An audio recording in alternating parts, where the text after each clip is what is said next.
est-ce qu'Alimentation Couche-Tard mettra finalement la main sur 7-Eleven? Ben, ça paraît comme un scénario de plus en plus improbable.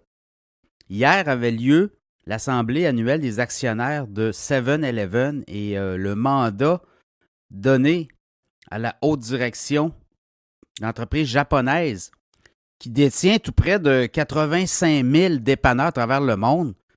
Ben, le mandat des actionnaires, c'est continuer comme vous le faites et on ne veut pas de fusion. On veut continuer à créer de la valeur. Et c'est un peu le pitch de vente que la haute direction de 7-Eleven a offert à ses actionnaires, ses investisseurs. Et ça a été assez clair, là. Et là, ce qu'on comprend, c'est que de plus en plus, même les marchés boursiers semblent moins y croire, là. Si vous regardez un peu le titre de Couche-Tard, parce que c'est quand même une transaction importante, mais non pas seulement importante, mais capitale majeure. On parlait d'une transaction autour de 50 milliards US pour Couche-Tard, pour mettre la main sur 85 000 dépanneurs dans le monde, ce qui est quand même assez imposant là, quand vous regardez la capitalisation boursière de Couche-Tard, c'est 69 milliards. Donc, ça aurait été une bouchée assez importante. Et là, on pense que c'était trop gros. Et là, ça pourrait peut-être amener les discussions peut-être plus vers les dépanneurs américains, ou à tout le moins la division américaine de 7-Eleven. On détient là-bas 12 600 dépanneurs. Couche-Tard en a 7 000. Donc, on pourrait peut-être avoir une transaction là. On va le voir, là, à tout le moins. Mais 7-Eleven demeure quand même un groupe mondial. Et du côté du Japon, on a quand même mis des barrières, on a quand même mis des balises, là. On voit cette entreprise-là comme étant, faisant partie là, au niveau stratégique de l'économie japonaise.